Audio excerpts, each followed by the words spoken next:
All right, welcome back everyone to the deep dive. You know, AI is everywhere these days and it's only getting bigger.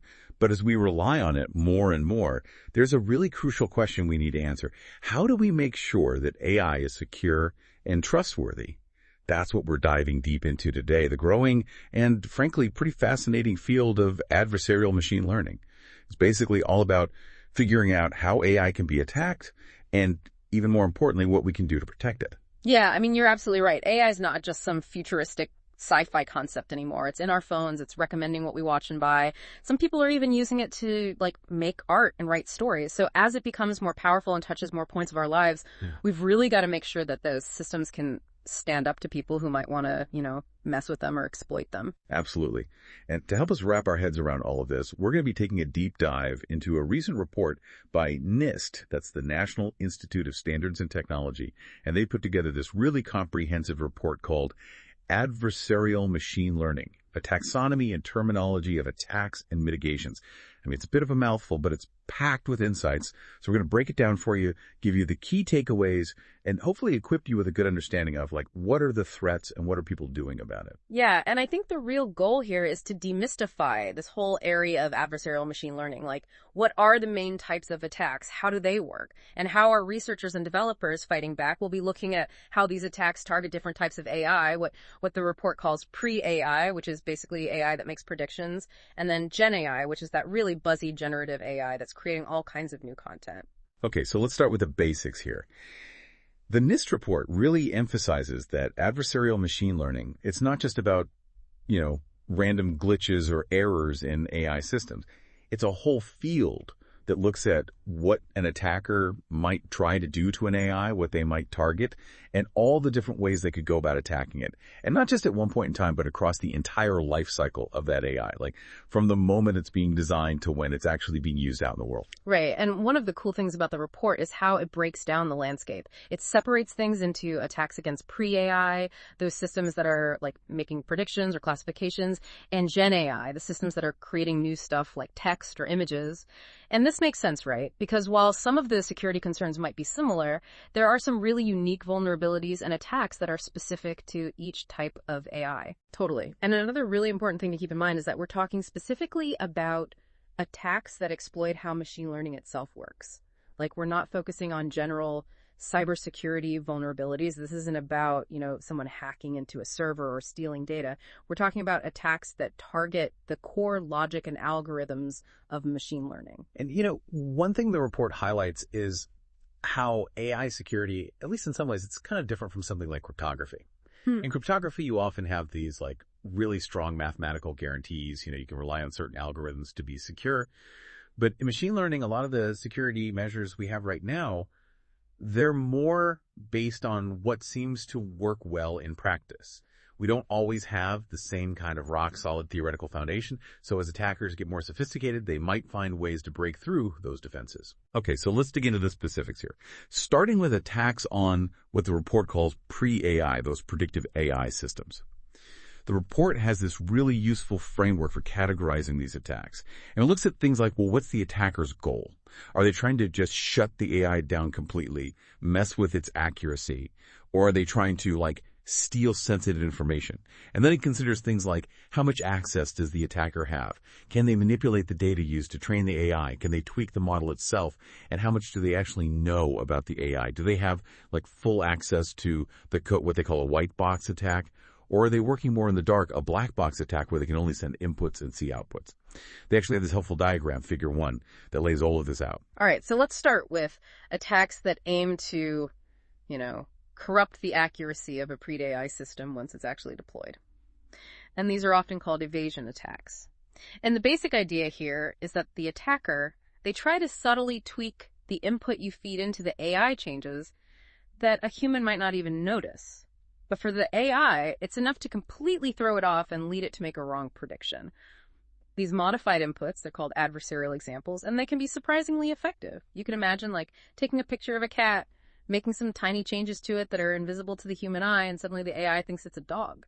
It's kind of like, yeah, like whispering the wrong answer in the AI's ear right before it takes a test. Yeah. And the report talks about how these attacks can happen in a couple of different ways, like you mentioned, white box attacks, where the attacker has full knowledge of the AI's design. But in a more realistic scenario, a black box attack, the attacker doesn't have all that insider info. They just have to kind of poke and prod the AI from the outside and see how it reacts. And the really scary thing is that attackers don't necessarily need to understand all the complex math behind the AI to fool it. They can use techniques to systematically probe for those weaknesses.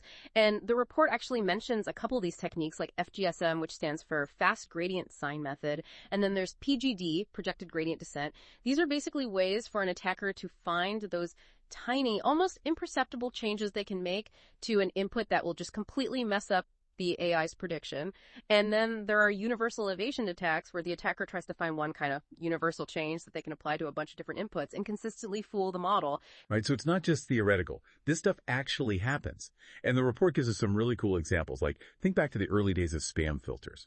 Attackers figured out how to craft spam emails that would bypass those filters. And we've seen examples of, like, slightly altering images. So a stop sign might look normal to us, but a self-driving car could misinterpret it because of some tiny deliberate changes. And even in cybersecurity, researchers have shown that you can tweak malware just slightly so that AI-powered antivirus systems don't detect it. Yeah, it's wild. So how do you even begin to protect AI from these kinds of attacks?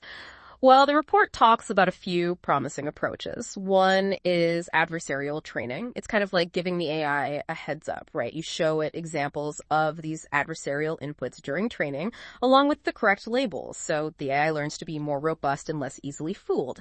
Then there's something called randomized smoothing. It's kind of like, imagine you blur an image slightly before showing it to the AI, and by analyzing how the AI's predictions change when you do that, you can get a measure of how confident and robust its original prediction was. And finally, you have formal verification techniques, which basically use mathematical proofs to try and guarantee that the AI will make the right predictions within certain boundaries. But, as the report mentions, these methods can be tricky, and sometimes they might end up sacrificing a bit of the AI's accuracy on normal data to gain that extra robustness. Okay, so moving on from evasion attacks, the report then gets into what are called poisoning attacks. And these target the AI during its training phase. So the attacker is basically trying to inject bad data or mess with the training process itself to cause problems down the line when the AI is actually being used.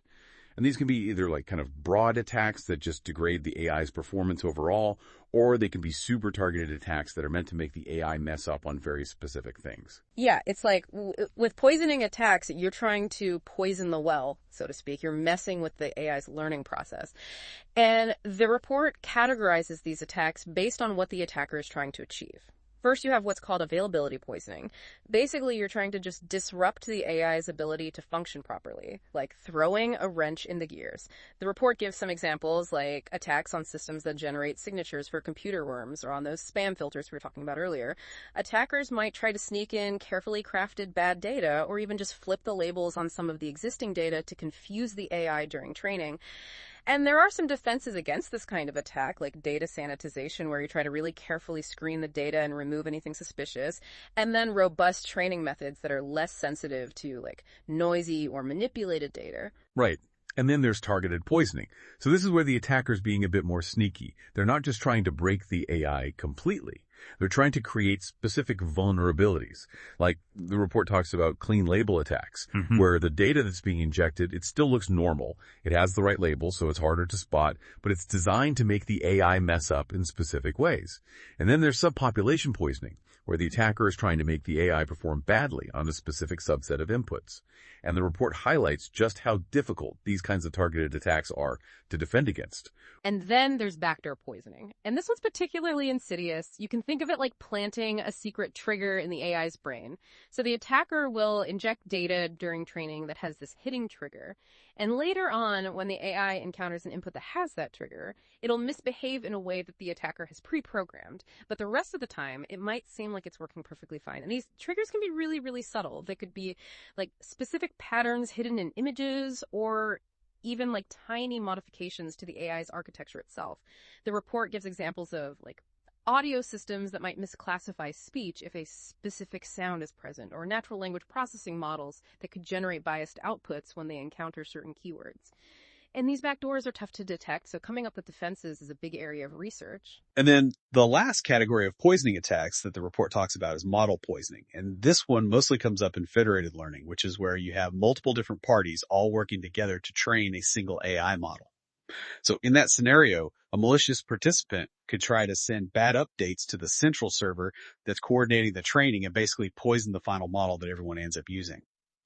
So to counter this, the report talks about things like Byzantine resilient aggregation, which is this really cool idea of creating rules that can basically identify and filter out those bad updates from malicious participants. And I think it's really important to point out that these aren't just hypothetical scenarios. The report actually gives some real-world examples of these poisoning attacks that show just how dangerous they can be. Like, remember Microsoft's Tay.ai chatbot? That was a pretty stark example of how quickly things can go wrong when an AI is exposed to bad data. It started generating all kinds of offensive content after being targeted on Twitter. And there have been attempts to poison things like Gmail spam filters. And even an incident on VirusTotal, which is a platform where people upload files to check if they're malicious, where attackers were manipulating ransomware samples to try and trick the system into misclassifying them. So these are real threats with real consequences.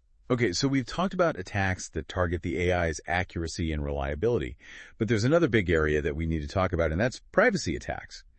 So in these cases, the attacker is trying to extract sensitive information, either from the data that was used to train the AI or from the AI model itself. And this can get pretty tricky. Yeah, it's like once an AI model's been trained, it kind of encodes information about the data it was trained on.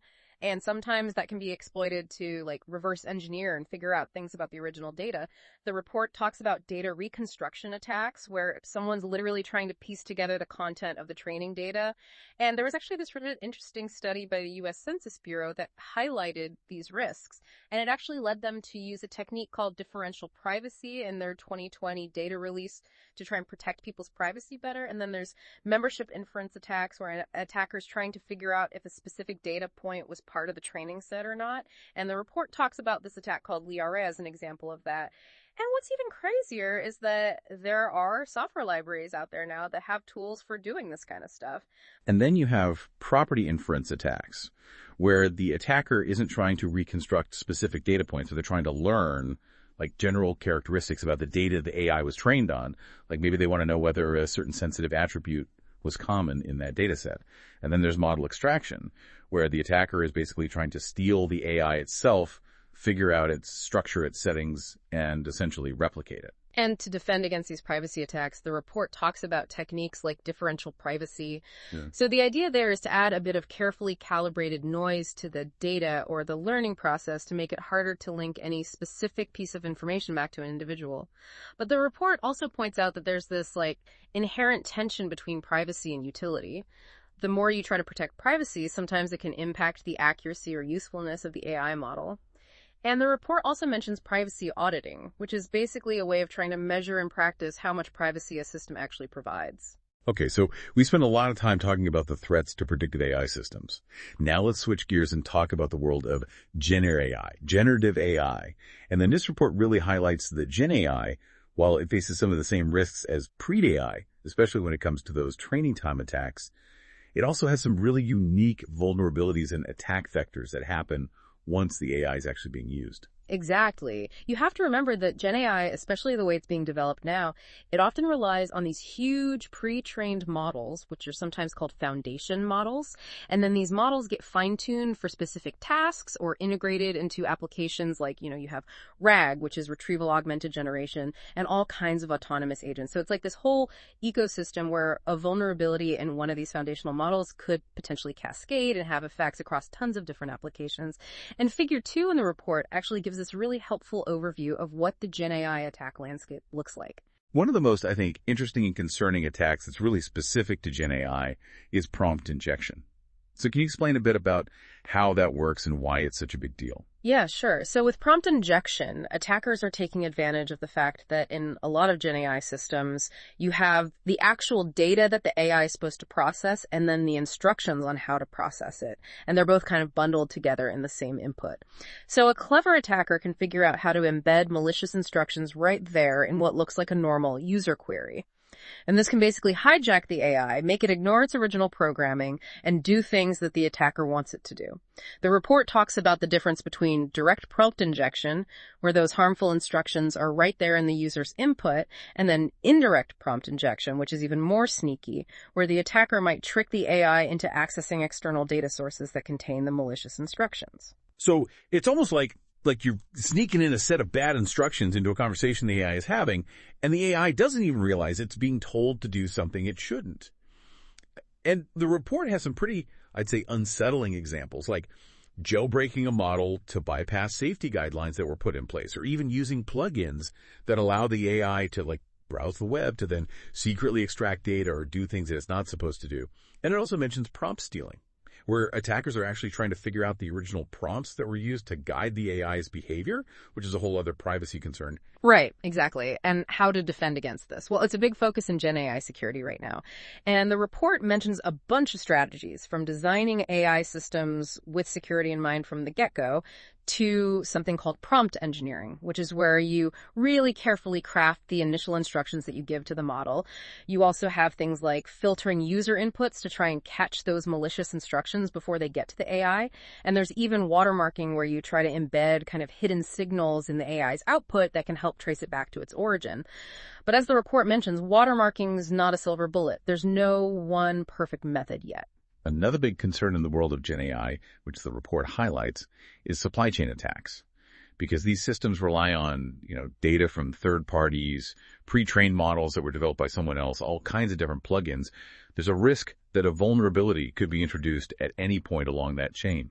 And the report really emphasizes that auditing these massive pre-trained models for hidden backdoors or other malicious elements is a huge challenge. Yeah, it's really hard to fully understand what's going on under the hood of some of these really complex models. And the potential consequences of a supply chain attack can be pretty serious. You could have hidden backdoors that get triggered later on, or the model's behavior could be subtly manipulated in ways that are hard to detect. And I think the report makes a really good point that maybe we need to start thinking about pre-trained models almost as if they're untrusted components, and implement things like vulnerability scanning, just like we do with other software. Okay, so stepping back a bit, let's look at some of the broader challenges that the NIST report highlights when it comes to adversarial machine learning. And these are challenges that affect both pre-AI and Gen AI. One of the really fundamental challenges is that there are often trade-offs between different qualities that we want in trustworthy AI. You might be able to make an AI model super accurate, but that could make it more susceptible to certain types of attacks. Or if you really prioritize privacy, it might come at the cost of the AI's fairness or its overall performance. So finding that right balance between all these different, often competing aspects of trustworthiness is a really tricky problem. And the report actually has this great visual figure 8 that illustrates some of these trade-offs. And on top of that, the report points out that there are some inherent theoretical limitations to how robust we can make AI systems. Unlike in some areas of cybersecurity where we have really strong mathematical proofs, with AI, it's often more about what seems to work well empirically. But there's always the risk that a more clever attacker could come along and figure out how to bypass those defenses. And while there is research into using more rigorous formal methods to verify the robustness of AI, the report notes that those techniques are still pretty limited in terms of how complex a system they can handle and the computational resources that they require. Right. And then you have the challenge of evaluating AI systems, which is a huge issue. The report talks about how there's a real lack of standardized benchmarks in adversarial machine learning. And that makes it really hard to compare different attack and defense methods in a fair and consistent way. So there's a need for more rigorous testing methods, ways to really put these defenses through their paces, and ways to assess multiple aspects of trustworthiness at the same time, not just one specific type of attack. And we can't forget about the sheer scale of the data and the models that are being used in AI these days, especially in Gen AI. The report talks about how those massive data sets, often collected from all these different sources, they just create more opportunities for attackers to inject poison data. And then actually applying some of the defense techniques that we've talked about to these really huge models, it can be incredibly computationally expensive. Yeah, scale definitely creates its own set of challenges. And then there's the issue of multimodal models, which are models that can process multiple different types of data at the same time, like text and images together. And you might think that those models would be more robust, but surprisingly, they've shown vulnerabilities to attacks that target just one of those data types, or even simultaneous attacks across multiple types of data. And even things like quantization, which is a technique used to make AI models more efficient so they can run on less powerful hardware, can sometimes introduce new security weaknesses that attackers can exploit. So, it's clear that there's a lot to consider here. And the report wraps up by talking about how organizations should be thinking about risk management in light of all of these adversarial machine learning threats. And it really stresses the importance of things like adversarial testing or red teaming, where you have security experts basically trying to break into your AI systems to find those weaknesses. And it talks about the need to develop risk profiles to understand and manage these threats. But it also reiterates that because a lot of our defenses are based on empirical evidence rather than rock-solid theoretical guarantees, organizations need to have a really holistic approach to risk management that goes beyond just implementing a specific set of technical solutions. So to sum it all up, adversarial machine learning, it's a complex and rapidly evolving field. It poses some very serious challenges to the security and trustworthiness of both predictive and generative AI systems. Absolutely. And as we've seen from the NIST report, there's this huge range of attack methods out there, each with its own goals, techniques, and potential impacts. And while we have made some progress in developing defenses, there are still limitations, and it's really an ongoing area of research and development. The report definitely highlights that we need more research in this area, better ways to evaluate the security of AI, and a really comprehensive approach to risk management. So here's a final thought to leave you with. Given all these challenges, these trade-offs, and the theoretical limitations that we've talked about, how are we going to make sure that AI is deployed responsibly and securely in the future? It's a question that everyone who's working with AI, developing AI, deploying AI really needs to be thinking about. And we encourage you to explore the NIST report further. It's a really valuable resource. And that's it for this deep dive. Thanks for joining us.